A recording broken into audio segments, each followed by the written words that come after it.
Thanks for watching. We appreciate you.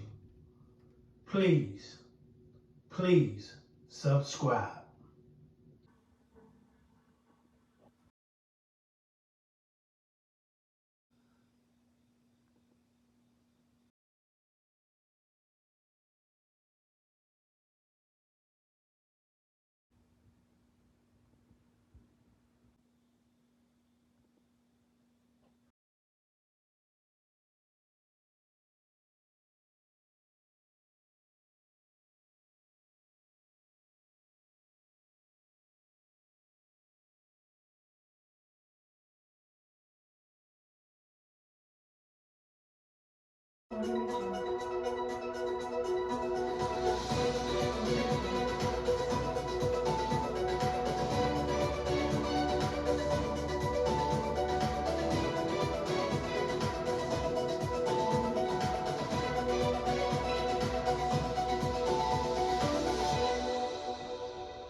I recognize that I left it alone and unprotected. The very thing I was trying to do is impossible for me to do. When I was in prison,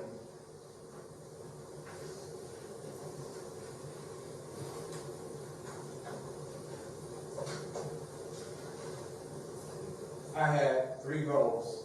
One was to write letters to my daughters, because one thing I learned that when I was leaving the house, including our belongings, that the belongings, the sofa and the TV didn't matter to me. What mattered is I had a box in my basement with letters from people that said I had a positive impact on my life.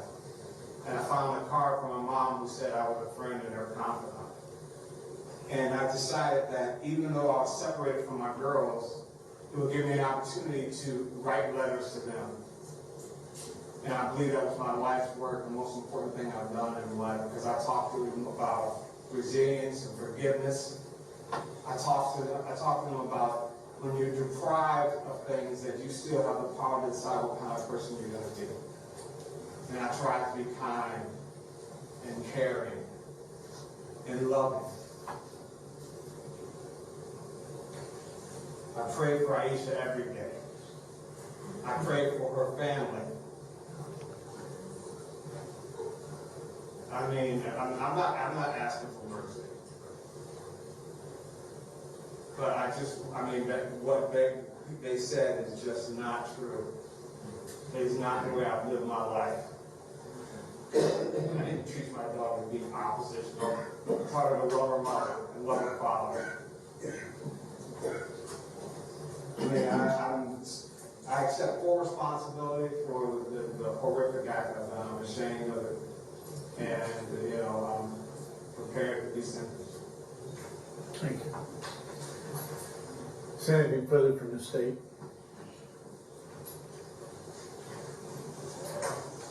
No, Your Honor, thank you. All right.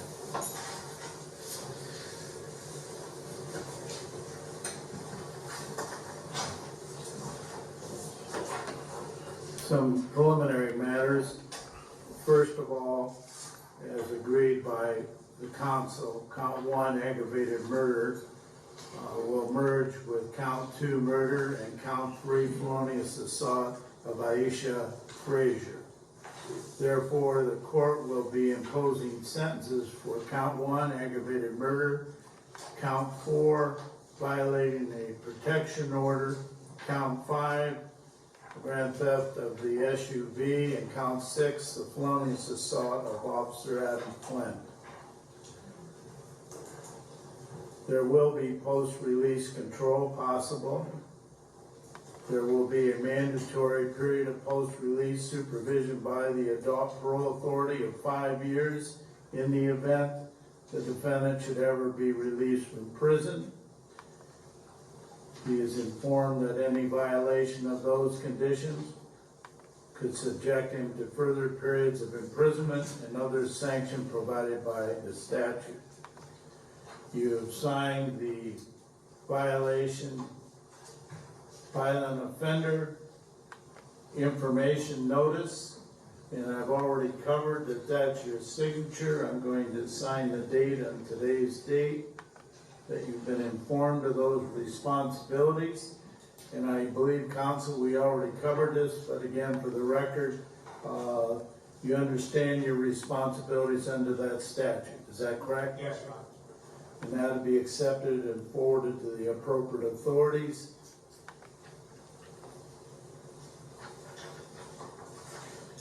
The court costs while you're incarcerated will be waived. The jail time credit calculated by the state as of today's date is 300 days. In this case, the court does find that consecutive sentences are necessary and appropriate to punish you. Consecutive sentences are not disproportionate to the seriousness of your conduct and are not disproportionate to the danger you pose to the public. You committed the felonious assault on a police officer as a separate course of conduct, and the harm committed to the victims was so great that no single prison sentence adequately reflects the seriousness of your conduct. Furthermore, your criminal history demonstrates that consecutive sentences are necessary to protect the public from any future crime. Dealing with the last count first, Officer Flint.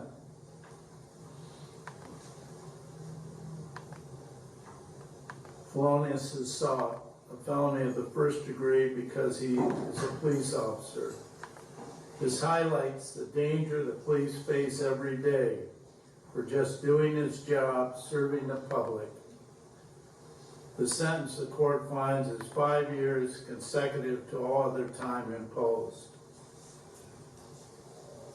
Count 4, violating a protection order. Court imposes a sentence of 24 months, which will be served concurrent to all other time imposed.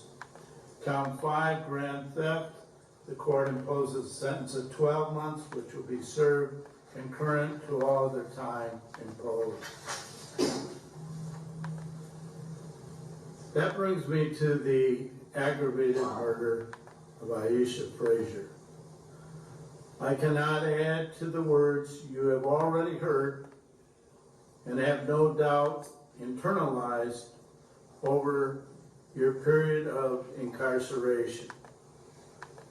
The children, while I respect your decision to spare them the trauma of a trial, it was too little and way too late.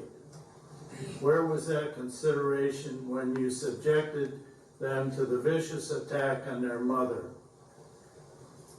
We can only pray for them to have the strength to cope with and to overcome the trauma of that day.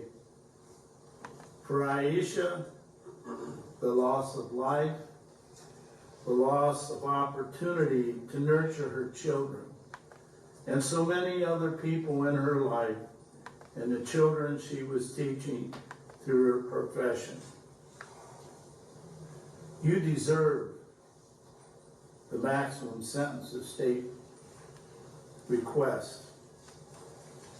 However, if there is something, anything positive to transpire out of this in the future, is for you to make a difference while you are in prison, to help others with your background, to demonstrate a servant attitude. It is for that reason only that after you serve the 5 years for Officer Flint and 30 years for the aggravated murder as part of a life sentence, you will then be eligible to appear before a parole board. I am hopeful that during that period of time, with that glimmer of hope, that you will take advantage of that and you will, in fact, make a difference in the lives of those people around you. In summary, the court sentences you to life in prison with parole eligibility in 30 years and 5 years for the felonious assault of Officer Flint. Those sentences to be served consecutively, and as indicated with regard to the felonious assault, should you be released from prison, there would be a mandatory period of incarceration of 5 years, and any violations of that supervision would lead to periods of re-imprisonment. Anything further to come before the court? Nothing, Your Honor, thank you. No, Judge. No, thank you, Your Honor. That'll be all. We stand in recess. All rise.